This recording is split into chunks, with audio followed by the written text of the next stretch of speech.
Welcome to all of you. स्वागत करते हैं आप सभी लोगों का टीवीएमएस की इस लेक्चर सीरीज में। और आज मैं जो बात करने वाला हूं वो एक प्रैक्टिकल डिमॉन्स्ट्रेशन है। तो बिल्कुल ध्यान से देखिएगा और कॉन्सेप्ट को समझिएगा दिल की गहराइयों से कि मैं क्या बात करने वाला हूं। बिकॉज अभी तक जो मैंने थ्योरेटिकल लेक्चर्स में पूरा पूरा कवर किया है उसको प्रैक्टिकली डिमॉन्स्ट्रेट करूंगा एक एक पॉइंट को। तो एक एक पॉइंट को ध्यान से समझिएगा और मैच कराइएगा कि जो कॉन्सेप्ट मैंने लॉजिकली एक्सप्लेन किए हैं क्या वो आरडीबीएमएस वेरीफाई कर रहा है या नहीं कर रहा है। उससे आपकी डीप अंडरस्टैंडिंग बनेगी और एक स्ट्रांग इमेजिनेशन बनेगा क्वेश्चंस को समझने के लिए, चाहे वो गेट के क्वेश्चंस हों रादर देन आप किसी भी इंटरव्यू को फेस करेंगे, किसी भी कंपनीज के इंटरव्यूज को फेस करेंगे तो वहां भी आपको बहुत हेल्प मिलने वाली है। तो मैंने ऑलरेडी पहले से एक कमांड लिख के रखा हुआ है, इसको मैं देख दे रहा हूं। स्टूडेंट टेबल बनाया ही है मैंने, जिसमें पहला कॉलम एसआईडी है जिसका टाइप वेरकेर रेंज 50, उसको प्राइमरी की बनाया है। सारे बच्चे जानते हैं ऑलरेडी एस नेम। दूसरा कॉलम है वेरकेर जिसकी लेंथ 50 है। फिर मैंने दूसरा कोर्स टेबल टेबल कोर्स ली है जिसमें सीआईडी कॉलम नेम है। वेरकेर 50 जो है वो एक टाइप है इसका जिसकी लेंथ, और ये प्राइमरी की होगा क्योंकि कोर्स में कोर्स आईडी प्राइमरी की होगी। जस्ट मैंने सी नेम लिया है और इसका वेरकेर 50 ले लिया है। फिर क्रिएट टेबल में मैंने इनरोलमेंट ली है कि किस बच्चे ने कौन सा कोर्स खरीदा है। तो स्टूडेंट की सारी इंफॉर्मेशन स्टूडेंट टेबल के इन दो कॉलम में आएगी, एस आई डी और एस नेम में। और कोर्स की सारी इंफॉर्मेशन की, कोर्स की क्या क्या आईडीज हैं, कोर्स के नाम क्या क्या हैं, वो मैंने दो ही कॉलम मिनिमम लिए हुए हैं। फिर किस बच्चे ने कौन सा कोर्स खरीदा है वो इनरोलमेंट टेबल में आएगा, जिसमें मैंने देखा कि एसआईडी एक स्टूडेंट कई कोर्स खरीद सकता है इसलिए इसको की नहीं बनाया, और एक कोर्स कई स्टूडेंट्स के थ्रू खरीदा जा सकता है, इसका भी रिपीटेशन हो सकता है इसलिए सीआईडी को भी की नहीं बनाया। आप कंबाइंड में इनको प्राइमरी की बना सकते हो, ठीक है। तो प्राइमरी की आप कंबाइंड में इनको बना सकते हो, S I D combined key C I D, like that. तो ये अब प्राइमरी की पूरी तरीके से बन के रेडी हो गई है। कॉम्बिनेशन आपको यूनिक दिखेगा। फिर फॉरेन की जो ये एस आई डी है, चूंकि ये एस आई डी, ये पूरा एस आई डी वेरकेयर 50 यहां से आ रहा है। S I D varchar 50 student से उठ के आ रहा है, स्टूडेंट से उधार लिया गया है। और ये सी आई डी वेरकेयर 50 ये आपके सी आई डी वेरकेयर 50 कोर्स के सी आई डी वेरकेयर 50 से उठ के आ रहा है। इसीलिए ये इनरोलमेंट टेबल की एस आई डी यहां पे लिखी गई है और स्टूडेंट की एसआईडी से निकल के आ रही है, इसलिए ये बता रहे हैं यहाँ पे फॉरेन की कंस्ट्रेंट के थ्रू। और यहाँ पर जो ये सीआईडी है वो इनरोलमेंट की सीआईडी है और ये कोर्स की सीआईडी से निकल के आ रही है, ये यहाँ पे ये बता रहे हैं। तो फटाफट ये तीनों टेबल्स पूरी तरीके से तैयार हैं, इनको हम तैयार करेंगे कमांड के through. Table number 1, table number 2 and table number 3, ठीक है। एक बार तैयार करते हैं, कमांड को एग्जीक्यूट करते हैं और आप देखेंगे इन्होंने कहा टेबल में कुछ इनकरेक्ट सिंटेक्स इनको दिखा है, तो एक बार देख लेते हैं कहीं टेबल में कुछ इनकरेक्ट सिंटेक्स है। टेबल में incorrect syntax,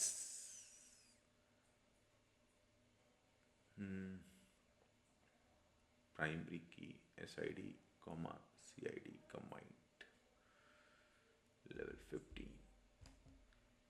command completed successfully. आपकी तीनों टेबल कंप्लीटली रेडी हो चुकी हैं। आप कैसे देखेंगे, रिफ्रेश करेंगे यहाँ पे, और रिफ्रेश करने के बाद आप देखेंगे तो ये देखो ऑब्जेक्ट बन के तैयार हो गया, एनरोलमेंट टेबल का, कोर्स टेबल का, स्टूडेंट टेबल का। अब एक एक करके इसमें वैल्यूज को लेते हैं और इंसर्ट कराते हैं। तो insert values, insert into into student, और इसमें S I D comma S name, this values मैंने ले ली। वैल्यूज में चूंकि वेरकेयर है तो स्ट्रिंग लेना पड़ेगा, S1 कॉमा S1 विक्रम ले लिया और मैंने सिंगल कोट्स को बंद कर दिया। फिर मैंने सिंगल कोट्स मारा, S2 सिंगल कोट्स, ये समझाने के लिए, वरना कॉपी करके भी मैं लिख सकता हूँ। रवि सिंगल कोट्स क्लोज, और ये दिस और मैंने यहाँ पर सिंगल कोट्स मारा, S3 सिंगल कोट्स कॉमा और हरी ले लेते हैं, single quotes Hari Hari single quotes और ये यहाँ पे क्लोज हो गया। चूँकि मैंने कॉमा नहीं मारा है इसलिए ये एरर दे रहा है और ये कॉमा बाहर मार दिया है इसलिए एरर दे रहा है। तो ये पूरा कंप्लीटली सिंटेक्स रेडी हो गया। अब ये वैल्यूज कहाँ पर जाएंगी? स्टूडेंट टेबल में जाएंगी। एक बार इनको रन करा के देखते हैं और ये देखिए आपकी तीनों रो अफेक्ट हो चुकी हैं, यानी 3 रो अपडेट हो चुकी हैं। अब मैं क्वेरी डालूंगा और देखूंगा कि भैया मेरा सेलेक्ट स्टार, मतलब सब कुछ देखना चाहता हूं मैं कहाँ से? स्टूडेंट टेबल से। तो ये स्टूडेंट टेबल में आप जाएंगे और इसको एग्जीक्यूट करेंगे और ये देखिए विक्रम का रोल नंबर है S1, रवि का रोल नंबर है S2 और हरि का रोल नंबर है S3। ये तीनों चीजें आ चुकी हैं यहाँ पर। अब एक चीज आपको दिखाना चाहूंगा। क्या? सबसे पहले आपको मैं यहां पर एक वैल्यू और इंसर्ट करूंगा, ठीक है, स्टूडेंट टेबल में, और यहां पर उसकी आईडी S4 कर दूंगा, कॉमा, लेकिन नाम उसका हरि रखूंगा यहां पे, कॉमा, फिर मैं एक स्टूडेंट S5 लाऊंगा और कॉमा, और इसका नाम मैं रवि रखूंगा जो ऑलरेडी मेरे डेटाबेस में एग्जिस्ट कर रहे हैं। तो अगर आप इस टेबल में देखो तो रवि और हरि ये दोनों लोग ऑलरेडी टेबल में हैं, ठीक है। फिर भी मैं हरि और रवि दो नए स्टूडेंट्स आए हैं जिनकी आईडीज अलग अलग हैं, इनको मैं इंसर्ट कराता हूं और 2 रो एंटर्ड हो चुकी हैं आपकी टेबल में। अब आप इनको देखना चाहते हो तो एक बार देखो, तो ये देखिए रवि हरि हरि रवि, स्टूडेंट्स की आईडीज सबकी अलग अलग हैं, पूरे के पूरे 5 स्टूडेंट्स अलग हैं, लेकिन इनके रोल नंबर अलग हैं, बट नाम इनमें से रिपीटेड हो सकते हैं। 2 रवि हो सकते हैं, 2 हरि हो सकते हैं, कोई लड़ने झगड़ने की बात नहीं, रियल लाइफ में ऐसा होता भी है। तो रियल लाइफ में बिल्कुल नाम मैच कर सकते हैं, क्लास में 3 बच्चों के भी नाम मैच कर सकते हैं, 4 बच्चों के भी नाम मैच कर सकते हैं। लेकिन मैं आपको कुछ और दिखाना चाहता हूं, जरा ध्यान से देखिएगा। मैंने पहला वेरिएशन लिया है सेलेक्ट क्लॉज में। मैं सेलेक्ट क्लॉज में आता हूं और सेलेक्ट क्लॉज में मैं आपसे सेलेक्ट स्टार डालता हूं, फ्रॉम, या सेलेक्ट एसआईडी डालता हूं, या एस नेम डालता हूं, और फ्रॉम करता हूं स्टूडेंट। अब मजे की बात देख लेना आप कि जो मैंने पढ़ाया था क्या वो है? बिल्कुल। अब आपको यहां पर विक्रम रवि हरि हरि रवि यानी रिपीटेशन मिल रहा है। सेलेक्ट क्लॉज डुप्लीकेट्स को नहीं हटाता है, ध्यान रहे पहली बात, सेलेक्ट क्लॉज डुप्लीकेसी को नहीं हटाता है। सेलेक्ट क्लॉज में अगर आपको डुप्लीकेसी हटानी है तो you have to use keyword distinct. Distinct. अब आप इस क्वेरी को अगर चला के देखेंगे तो आप देखिए हरि रवि विक्रम। अब आपको डिस्टिंक्ट केवल 3 नाम मिले हैं, 2 डुप्लीकेट वैल्यूज को पूरी तरीके से हटा दिया गया है। तो सेलेक्ट क्लॉज में ये चीज बहुत मैंडेटरी है, याद रखना कि सेलेक्ट क्लॉज में डुप्लीकेसी अलाउड होती है। Select clause multi set theory पे काम करता है, ये सेट थ्योरी पे काम नहीं करता है। अगर इसमें से आपको डुप्लीकेट्स को हटाना है तो डिस्टिंक्ट कीवर्ड को आपको यूज करना पड़ेगा। सो रिमेंबर दैट, इस कॉन्सेप्ट को पूरी तरीके से दिमाग में बिठा लीजिए। दूसरी बात मैं आपको दिखाना चाहूंगा कि अगर इसी स्टूडेंट टेबल में मैं इनके ऑर्डर चेंज कर देता हूं, एस नेम को यहां लाता हूं, एस आई डी को यहां लाता हूं, तो आप देखेंगे कि इनके ऑर्डर चेंज हो जाएंगे। एस नेम में पहला एस नेम में विक्रम रवि हरि हरि रवि आ गया और फिर दूसरे में S I D S2 S3 S4 आ गया। इनके ऑर्डर किसी भी ऑर्डर में हो सकते हैं, कोई फर्क नहीं पड़ता है सेलेक्ट क्लॉज को कि ऑर्डर किस तरीके से दिया जाता है। कॉलम का तीसरा कॉलम पहले दिया जाता है कि दूसरा पहले कॉलम दिया जाता है कि पहला कॉलम पहले कैसे दिया जाता है, वो आपको उसी ऑर्डर में, जिस ऑर्डर में आप कॉलम के नाम अरेंज करेंगे उसी ऑर्डर में आउटपुट को प्रोड्यूस करके दे देगा। तो एक दो चीजें मैंने आपको यहां से वेरीफाई करके दिखाई। अब मैं बढ़ता हूं अपनी नेक्स्ट कंडीशन की तरफ। फिलहाल के लिए अभी यहां पर मैंने कोई कंडीशन नहीं दी है और अब आपको मल्टीपल वैल्यूज में डाल के दिखाता हूं और टेबल्स में, तो इंसर्ट इनटू कोर्स, कोर्स में CID, सी नेम, और ये क्लोज वैल्यूज, और वैल्यूज में आपका C1 कॉमा DVMS दिस, और अब मैं फटाफट इसको करूंगा, यहीं से कॉपी मारिए, Ctrl+C और Ctrl+V, और इसको C2 बदल दीजिए, IDs कभी रिपीटेड नहीं होती, इसको DSA कर दीजिए, और फिर Ctrl+B, इसमें आप C3 कोर्स कर दीजिए और इसको पाइथन कर दीजिए, पाइथन, ठीक है। स्पेलिंग आप मत चाहिए, पाइथन, और ये आप फटाफट एग्जीक्यूट करेंगे तो इन्होंने कहा कि भाई कुछ गड़बड़ है, तो ये यहाँ गड़बड़ थी। 3 रोज अफेक्ट हो चुकी हैं। अगर आप देखना चाहते हो कि एग्जैक्टली क्या आया है तो आप देख सकते हो, बस यहाँ पे सेलेक्ट स्टार, स्टूडेंट टेबल का आप सारा कुछ बही खाता देखना चाहते थे, अब कोर्स टेबल का बही खाता आप देखना चाहोगे तो कोर्स टेबल यहाँ पर ले आओ और आप देखेंगे कि DBMS की ID C1 है, DSA की ID C2 है, पाइथन की ID C3 है। 3 कोर्स सक्सेसफुली एंटर कर चुके हैं। अब मैं चाहूंगा कि स्टूडेंट्स, जिन जिन बच्चों ने जो कोर्स खरीदे हों उनकी एंट्रीज भी आ जाएं एक बार। तो मैं यहाँ पर कोर्स की जगह, स्मार्ट बच्चे समझ चुके होंगे कि आपको बार बार लिखने की जरूरत नहीं है, इनरोलमेंट में मैं आऊँगा, इनरोलमेंट में मैं SID यहाँ पर डालूंगा और मैं यहाँ पर CID डालूंगा, और फिर मैं यहाँ पर जाऊँगा कि S1 ने DVMS नहीं, S1 ने C1 खरीदा है, ठीक है, ID से पहचाना जाएगा। और फिर यहाँ पर S2 में जाऊँगा, S2 ने C2 खरीदा है, और फिर सॉरी S1 ने और ये S2 ने C1 खरीदा है, कॉमा, और Ctrl+C, और ये मैंने मारा Ctrl+V, और यहाँ पे मैं S3 में गया और S3 ने C3 खरीदा सपोज, और ये लास्ट का कॉमा मैंने हटा दिया। अब मैं देखता हूं क्या इनरोलमेंट 4 रो अफेक्ट हो चुकी हैं। लेट्स चेक, देखते हैं कि भैया इनरोलमेंट टेबल में कुछ पहुंचा कि नहीं पहुंचा। तो कोर्स की जगह मैं इनरोलमेंट टेबल को याद करूंगा और एग्जीक्यूट कमांड, और ये देखिए S1 ने C1 खरीदा, S1 ने C2 खरीदा, S2 ने केवल C1 कोर्स खरीदा, S3 ने C3 कोर्स खरीदा।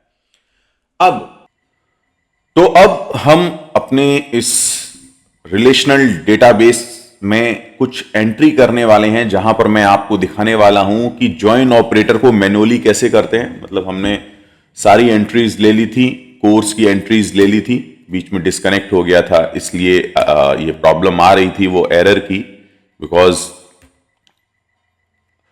तो अब मैं आपको, ऑलरेडी आप देख रहे हैं टेबल में स्टूडेंट, इनरोल्ड, कोर्स सब कुछ तैयार है, सारी वैल्यूज प्रॉपरली जा चुकी हैं। अब सारी वैल्यूज अगर प्रॉपरली जा चुकी हैं तो मुझे बस केवल इतना काम करना है कि मुझे ये देखना है कि वो स्टूडेंट्स जिन्होंने DVMS कोर्स खरीदा है, ठीक है, तो मैं क्वेरी क्या लिखने वाला हूं, वो students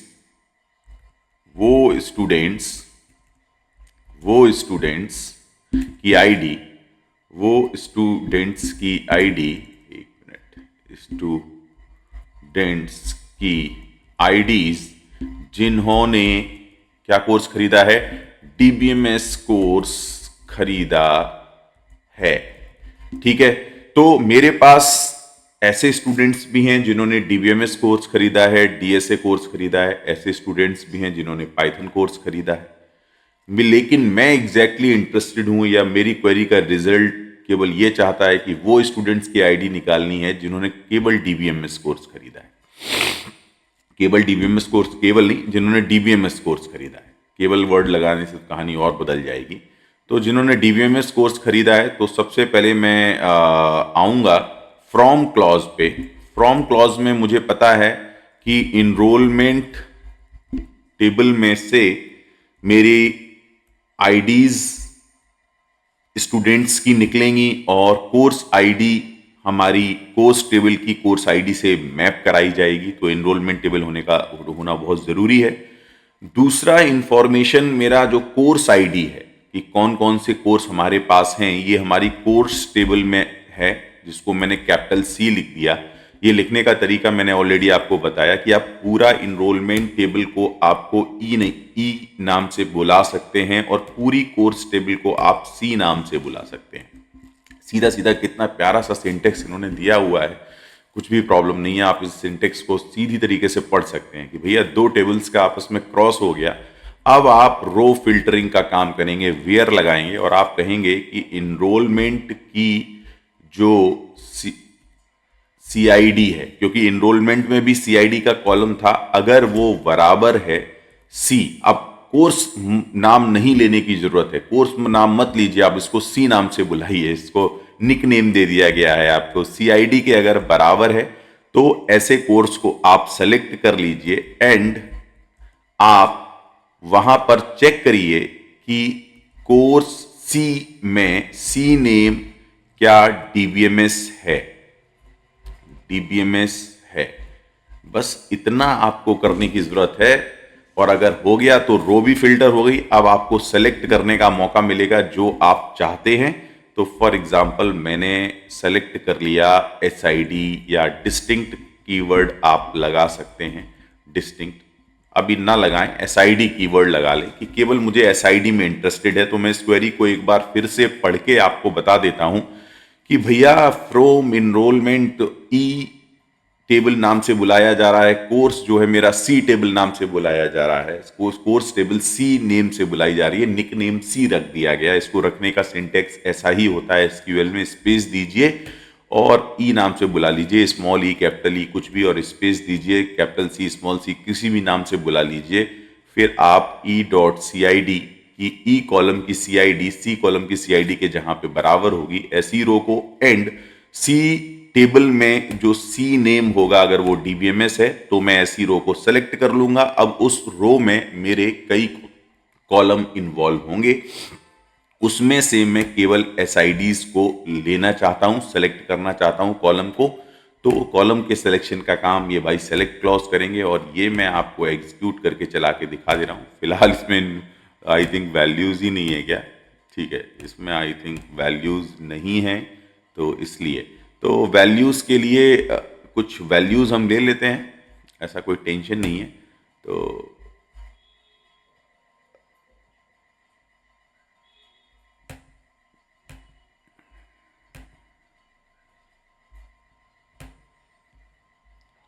okay okay okay, that is the point. यहाँ पे मैंने वैल्यूज ली हुई हैं, ठीक है। तो ये क्वेरी में फिर से अगर आप देखेंगे तो वो दो मैनुअल वो खुल गए थे, इसलिए प्रॉब्लम आई थी। अदरवाइज आप यहाँ पे चलाएंगे तो चलेगा। From enrolment capital E course as a capital C where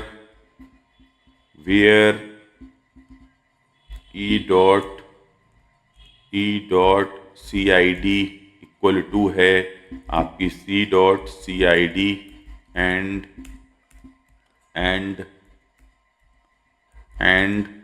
आपका जो नेम है सी आई डी, वो सी का डॉट सी नेम है, वो होना चाहिए डीबीएमएस